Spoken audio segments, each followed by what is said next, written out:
This is SSPTV News, brought to you by Samsung Productions and the Hazleton Standard Speaker. Staying the course in the Hazleton Area School District. We'll tell you about the local school board's decision on junior high schools next. Good evening and thank you for joining us at SSPTV News, your place for 24 hours of your hometown news and information. I'm Ken Cara and I have headlines in my hands from SSPTV and the Hazleton Standard Speaker. After 8 months of study, the Hazleton Area School Board has decided that it will not be making any changes to the district's current middle school system. Tonight, the board would like to say that after we have met with our board of directors and gave the 3 options that came out of the committee, we have chosen to stay with the model that we currently have, so we will not be going to the junior high concept. But again, thank you for all of your hard work that helped make the decision much easier. School Board President Marie Kay thanked the members of the Junior High Study Committee for their work. Board member Jared O'Donnell says that financial savings from a proposed change did not materialize. President Donald Trump gave his first speech before a joint session of Congress last night. Today, Pennsylvania Governor Tom Wolf reacted to it. The governor says repealing the Affordable Care Act and cutting Medicaid would leave millions of Pennsylvanians without health care, cause seniors to lose home and nursing care, and force small and rural hospitals to lay off doctors and nurses and close their doors. 11th District Congressman Lou Barletta, who was in the audience last night, disagrees. He spoke with Sam Lassant today via phone. Is any of this true, and will people in Pennsylvania lose their jobs and seniors hurt by this repeal? Well, they will if we don't do something to fix the mess, as President Trump calls it, the disaster called Obamacare. If we don't fix it, yes, they will. The fact of the matter is that the replacement that we are working on that will replace and repeal Obamacare will make sure that all people have coverage, that we don't leave anybody behind. Even people with pre-existing conditions will have health insurance. People that are interested in young people staying on till they're 26 will have coverage. But Sam, who believes that the government is better to run your health care and knows better about what doctors you should see and what health care plan you can have? I mean, remember they were penalizing companies who were giving insurance coverage that was too good, so you paid a penalty? Who does that? So the plan we're working on will put you back in charge. You can hear what the congressman had to say on a new Sam Lassant show tonight at 9 p.m. and 11 p.m. on SSPTV and anytime online at ssptv.com. Check local listings for additional dates and times. Today is Ash Wednesday. It marks the start of the Lenten season, a time of prayer and fasting for members of the Christian faith. Many Christians will receive ashes on their foreheads in the sign of a cross. The ashes are made from burned palm branches. We talked with the Reverend Brian Clark, pastor of Holy Rosary Church in Hazleton, about the meaning behind the ashes. And that sign of the cross made out of ashes on the forehead of people as Christians, as we walk throughout our daily lives, it's a reminder to us and others that we are here just for a time. The ashes signify that we are dust, and unto dust we shall return. And we hear those words. So this is a time of penance, a penitential season, I should say. But it means to give things up, and that's what people think about. But in a way, not so much just giving up, so that we feel that there's a struggle or a pain associated with that. But no, that to remind ourselves not to be so attached to material things or anything in this life. Ash Wednesday is a day of fast and abstinence. The Lenten season culminates on Easter Sunday, the day Christians believe that Jesus Christ rose from the dead. Tonight we begin our SSPTV News shout-outs to the many people who like us not only on television each night, but on our Facebook page as well. Tonight's first shout-out goes to Geraldine Skitsky. Thank you, Geraldine, for the support, and tell your friends to like us as well, and they may hear their name during our nightly shout-out on SSPTV News. And today we begin a new segment on SSPTV News, one that is geared towards your good health. Here's Janine Mazurkevich with more. Hey guys, there's a new business located here in the Hazleton area. We are with Dr. Scott Sacco from Sacco Chiropractic, and we're glad to be with you as a new business opens here in the greater Hazleton area. Thanks for having us. Oh, absolutely. Thank you. So why did you decide to come back home here to greater Hazleton and open up? Well, we were originally from the Hazleton area. We both grew up here, myself and my wife, Lauren. We actually moved out of the area, opened up a chiropractic office in Philadelphia right when I got out of school. Thought that we wanted to be outside of the area. Kind of when you're coming up and getting through school, everybody always tells you, oh, get out of the area, move out of the area. And we did. That's what we did. And then we realized that being out of the area and living in the different places that we lived, the grass wasn't always greener on the other side. So we missed our friends, we missed our family. We really missed the area. You really take advantage of this area when you leave. And being a chiropractor and being in healthcare and helping so many people, you find out that where your heart really is and who you really want to help. And we realized that coming back here, we could really help a lot more people. Well, that's good news to hear. I like that you're back here and the Vito family and the Sacco family is back here in your hometown. So you actually have your practice open in Philly and now a practice open full-time here in Hazleton. Yeah, so currently I'm still in Philadelphia 3 days a week. I'm there Monday, Wednesday, and Friday. And we're also here in Hazleton now Tuesday, Thursday, and Saturdays. And every week here on SSPTV News, you'll be bringing us some tips for chiropractic care, correct? Yes, that is right. All right, so join us here each and every week here on SSPTV. We're at Sacco Chiropractic with Dr. Scott Sacco, and we'll be offering you tips on chiropractic care.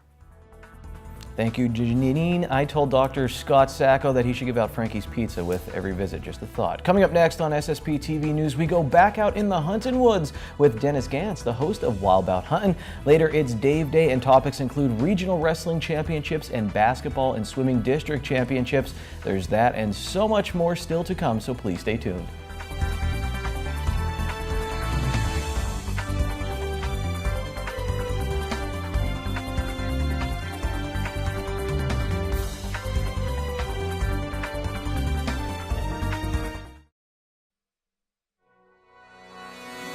This is SSPTV News, brought to you by Samsung Productions and the Hazleton Standard Speaker. Hey folks, welcome to this week's Wild Bout Hunting segment. This week, we're going from field to fork. Yes, we're cooking today. And what we're preparing for you today is a little bit of pan-seared snow goose dish with peppers and onions. A few days ago, I got a phone call from my brother David. He saw some geese in fields we had permission to hunt. So I packed up the gear, grabbed my Chocolate Lab Sadie, we ran down. We were fortunate enough to connect on 2 really nice snow geese. And what I've done is I've taken those snow geese, I've filleted the breast meat off of them. We soaked them overnight in a buttermilk dish to get the game flavor out of it. And now we're gonna prepare a marinade that they'll marinate in for about 2 hours. A little Worcestershire sauce, olive oil, Tabasco, salt, and garlic. We'll cut them against the grain in thin slices and marinate them in there. And then we'll dice up our peppers, our onions. We'll saute them in a little olive oil along with the goose meat to a medium rare and serve that over a nice bed of rice. So stick with us, it's gonna be delicious.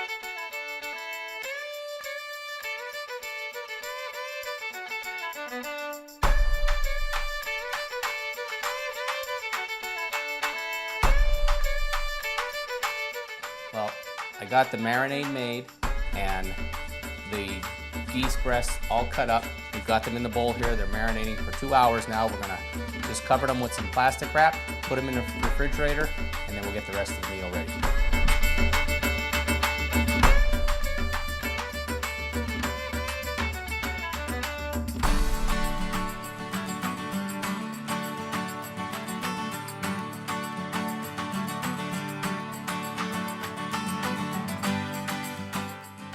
Okay, well, I have all the vegetables all cut up. We've got our tomatoes, our red, our green pepper, our onions, garlic, and our jalapeno peppers. They're ready to go. The goose is marinating. Now I gotta get the rice going.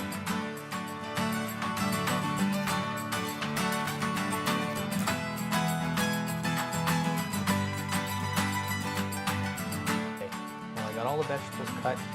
The rice has been cooking for about 20 minutes now. It's got about 10 minutes to go, less than that. We got to get our vegetables in here to get the stir fry going, and then I'm going to drain the goose meat.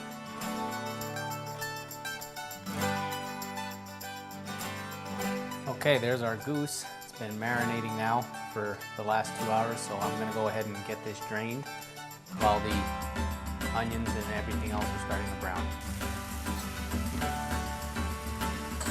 Okay, the onions are down to a golden brown. Now we need to add our meat in here. So I'm just gonna start setting this meat in. And then I'm gonna saute this.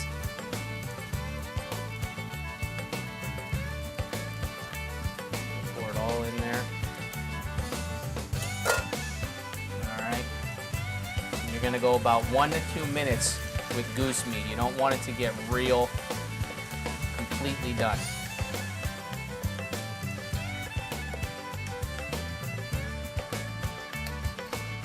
Okay, well, we're all done here. We're gonna put a little bit of rice on here.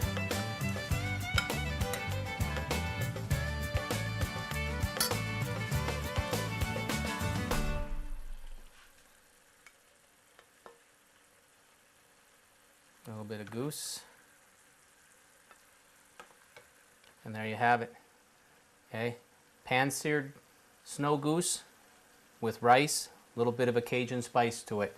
If you're interested in the recipe, I found it online. Be more than happy to share it with you. Email us at info@wildaboutHuntin.com, and we're going to enjoy this. We'll see you next week somewhere in the hunting woods. Time now for weather on SSPTV News. Dennis Gantz, he's a Renaissance man. Whose idea was to put that on a Lenten Ash Wednesday when I can't have meat? Thanks, everybody. There's a wind advisory in effect for our area until 1 p.m. on Thursday. We can expect wind gusts up to 40 miles per hour. Here's a local forecast now from the National Weather Service. Tonight, 60% chance showers and thunderstorms, and some of the storms could produce gusty winds again, 15 to 22 miles per hour. Wind gusts as high as 40 miles per hour. Our low tonight will be 32 degrees. On Thursday, wind gusts as high as 33 miles per hour. It will become mostly sunny during the day with a high near 37 degrees. Thursday night, we have a chance of flurries, partly cloudy with a low of 22 degrees. For our Friday, 40% chance of snow showers, mostly cloudy with a high near 30. Friday night, partly cloudy, low of 14 degrees. Saturday, mostly sunny with a high of only 28. Saturday night, partly cloudy, low of 19 degrees. For Sunday, partly sunny with a high near 40. There is a chance of flurries before noon. Sunday night, a chance of sprinkles before midnight, mostly cloudy, low of 33 degrees. Today, I'm pleased to welcome to our studios Anna Silkowski. She is the Child Care Director for the Hazelton YWCA, a wonderful program that is there for preschool children, getting them ready for kindergarten. Anna, thank you so much for joining us. Tell us about your wonderful program. I know there's a waiting list and everything at times because it is very popular. Well, thank you for having me. Yes, I just came to talk a little bit about, our preschool age program. We have a year-round program that we take children ages 3, 4, and 5 years old to get them prepared for kindergarten. We're open Monday through Friday from 6:30 in the morning until 6 at night. And, we do get the children prepared for kindergarten. While the parents are working or going to school themselves, they have a safe, wonderful place for the parents to bring their kids without any worry. We are licensed by DHS, and we're also a Keystone Stars program, which goes above and beyond the licensing issues. So we're very happy to be involved in that program also. Besides just all the learning activities that we do with the children too, we do have an outdoor play yard, we do have swimming and an indoor gym, so they get a physical activity as well as learning activities, play time, story time. We do have a nap period for the children. They bring their own lunch, and they have a very busy day, but they get learning activities along with play, socialization, and we do have a curriculum. So just like a regular school or kindergarten, if you want to say, we do have a curriculum set up just like a school year, September through the end of May. So the parents know that they're doing learning while they're also socializing and getting ready for school. All right, but they're continuing through the summer as well. Right, we are a year-round program, and we do have open enrollment as the year progresses. You can stop in or give us a call, but like I said, we're a year-round program, and we hold registration year-round as we have spots available. That's the key. Sometimes there aren't spots available because it is such a wonderful program. And there is funding available for those who are eligible as well. Yes, there is funding available through CCIS, which is Child Care Information Services. So if anybody's interested, I have the phone number for that too. Some of the parents they don't know there's financial assistance available out there, especially if it's their first time in child care. So I always want to mention that to the parents, and it goes on a sliding scale based on their income, so everybody pays a different amount. But most people qualify for it. I always tell everybody to try for it. Sure. What can you lose? So if someone out there watching is interested, they can come in, they can call to find out if there are any openings and to learn more about the program. Yes, you can call me at 570-501-8250, or if you're in the area, you can stop in any time and just, you can meet the teachers, see the place, and we can give you all kinds of information about our program. And the program is not physically in the YWCA itself, it's in the building right across the street. Yes, right across the street, and there's parking available there too. Alrighty, so a wonderful program available at the Hazelton YWCA all year long. So if you want to have your questions answered or you'd like to get your child in, and if there isn't an opening, you will put them on a wait list. Absolutely. Alrighty, you heard it here. Great program, great things happening at the Hazelton YWCA. Give Anna a call and find out if this is the place for your child. Thanks, Lisa. Lottery numbers up now on SSPTV News. Pick 2, 3, 4, pick 3, 505, pick 4, 8729, and pick 5, 42623. When we come back, Dave Seaman from the Standard Speaker is here. We're talking about big-time playoffs in wrestling, basketball, and swimming. We'll be right back.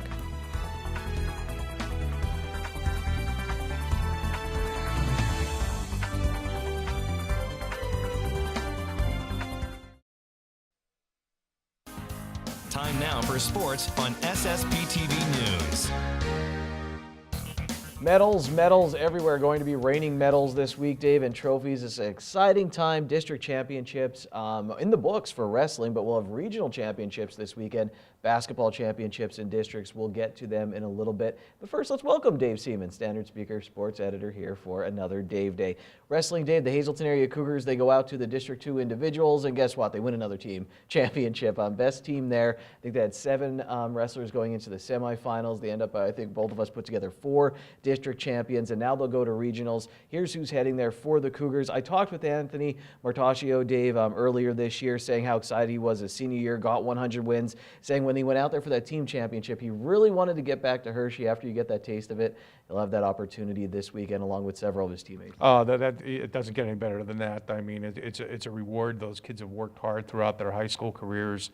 They've been with Keith Maurer from day one, building toward this season. And I know we've gotten some requests from people asking us, has any other local team had 5 100-win wrestlers on their squad at one time? And I can't honestly answer that question because I don't know, but I know it's a rarity, and they have every right to be proud. Going into regionals with a full head of steam right now too, and like Anthony Martaccio said, the goal is now to get to Hershey, finish in the top 3 in Bethlehem, and then make your way to the state tournament. And if you're a high school wrestler, that's what you dream about. Dave, what impressed me so much is them just not letting off the gas. I don't want to say sometimes it's easy, but they really have to keep going. Yeah, they had all the tournaments with the team. They had so much success, but they just kept plowing through, and it wasn't just 2 or 3 of them. It's been a whole group for Hazelton area. Down south in the AA Southeast Regionals, Tamaqua has 2 wrestlers there. Tanner McHugh won a district championship for them in his senior year. Matt Lewandowski for Mono area, one of 2 Golden Bears who will be at regionals, and then North Schuylkill sends 3 down in the south, so big for them as well. Dave, swimming districts, District 11 and District 2 this weekend. Look out for those Marion swimmers. They, of course, will be making noise. We'll have more on them next week. And we'll talk about the Hazelton area swimmers right now. For the boys, Dave, I was talking with Michelle Yakubowski, their coach. She pointed out Jorge Moncayo, Paul Flowers, and Ben Sabatis, really their top 3 finishers all season, expecting them to be high seeds. And then she talked about the girls who will be going in all, 17 girls and 16 boys. 33 athletes from Hazelton area at the District 2 Swimming Championships. And after Michelle talks about some of the girls, Dave, she'll talk about Marina O'Hara, who's the sister of Morgan O'Hara. And we've got Megan Llewellyn in the breaststroke. We've got Maggie Yanis in the distance events, Haley Senko in the fly in the IM. Marina's a freshman, and she's had a really strong year. She's in the backstroke events just like her sister, sprint free and backstroke. And she's coming along really strong, especially in the last month in the backstroke. So I feel like she'll be seated really well at districts and I think we'll see, you know, a nice race out of her. And Dave, I should have said swimming and diving, because the Lady Cougars had a diver who finished very well for them as well. I think 5th or 4th place. I'm in the top 5 at the diving championship. So a lot of young Cougars and Lady Cougars, but they could be bringing home some medals as well. And Dave, we have the 2 Hazleton area basketball teams going to the District 2/4 6A championships. Let's start with the Lady Cougars. They'll take on number 1 seeded Scranton, who had a bye into that championship game. Pressure. Hey, it's Lady Cougar basketball. They got the pressure on in the second half in the semifinal game, Dave. And once again, Joe Gavio's gals, as Ron Marchetti would call them, are back in the district championship. And I know Scranton's good, but I think they have a chance to repeat. Definitely. You put that press on teams that haven't seen the Lady Cougars press. I mean, you have to work at it. You have to be composed against it, because teams are going to commit turnovers against the Hazleton area pressure. But the Lady Cougars know how to play the pressure. They played very well in the arena last year, so I think a lot of the girls that were in that game, there are a few, Maddie Morocco comes to mind, Kendra File, they've been their 2 leaders. They played in that game last year against Pittston area, so there's experience there. It'll be the first time Scranton will be playing in that game. So we'll see what happens, but you got to like the Lady Cougars' chances. And that'll be on Friday. On Saturday, the boys will take center stage, Dave. They get the win. Not the top seed after a loss at the end of the season in this tournament. Now they'll take on Williamsport. This is round 2. I believe you covered the first game this season. Just what are your thoughts on the Cougars as they head into that title game? The Cougars are riding a lot of momentum. They played very well for the most part against Scranton going into the district final. Williamsport's a different challenge. Williamsport will have a lot of athletes, a lot of speed, try to keep get the Cougars to force the Cougars into some turnovers, get them to play their game. But the Cougars that do have experience of playing against Williamsport. They played very well against Williamsport the first time around. Of course, like the old saying goes, you start this game 0-0. So whether that game is going to mean anything once the ball's tipped off at the arena on Saturday night remains to be seen. But the Cougars can go in there knowing that they can compete with Williamsport, beat Williamsport, but they do have to play their game, because Williamsport's very, very talented, and so are the Cougars. Well, there's a lot going on in local sports right now. It's an exciting time, and to keep track of all of it, you're going to want to pick up the Standard Speaker every day and check us out right here on SSPTV News. Good evening, everyone, and here's tonight's Talk of the Town report. First tonight, Foundation 58 will be holding their 12th annual Bowling for the Brave, Sunday, March 19th. This event will be held at Chaco's Family Bowling Center in Wilkes-Barre. Registration starts at 2 and bowling starts at 3. Each team plays 3 games with plenty of awards, prizes, soda, pizza, tricky trays, merchandise, and more. Sign up your team now as spots are filling up fast. For information, please visit foundation58.org. And finally, Hazleton Avenue's Rehabilitation Partners, or HARP, is planning a night at the races to benefit their many programs. The event will be held Saturday, March 4th at Catholic Social Services Family Center in Hazleton. Doors open at 6, post time is slated for 7, and attendees must be 21 years of age. That's tonight's Talk of the Town. SSPTV News would like to send sincere condolences to the family and friends of these recently departed. Arlene Marie Wardle Correll of Weatherly. Memorial is Saturday at 11 a.m. at the Philip J. Jeffries Funeral Home. Friends may call Saturday from 10 to 11 a.m. Elizabeth M. Schwicka of Downingtown. Mass is Saturday at 11 a.m. at the St. Joseph's Church. Friends may call Saturday from 9:45 to 10:45 a.m. Arrangements are by the James J. Terry Funeral Home. Elizabeth L. Benko of Hazleton. Funeral is Saturday at 9:30 a.m. from the Damiano Funeral Home. Friends may call Friday from 6 to 9 p.m. Julius W. Schneider, formerly of West Hazleton. Memorial services will be held April 29th at the Cedar Lane Unitarian Church in Bethesda, Maryland. And George Supperdock of Freeland. Mass is Friday at 10 a.m. in the St. Mary's Byzantine Catholic Church. Friends may call Thursday from 5 to 7 p.m. at the McNulty Funeral Home. Attention pay-per-view subscribers, if you see your name right now on SSPTV News, you'll have 13 minutes to call in and win a free movie from Service Electric Cablevision. Our winner tonight is Jeffrey Speedle of Barnesville. Jeffrey, if you're watching, give us a call, 570-455-7267, extension 104. Some members of the Hazleton Area High School bowling team are going off to a regional tournament this weekend. We'll try to catch up with them tomorrow. Plus, we're giving away pizza tomorrow. See you then. Take it easy, everyone.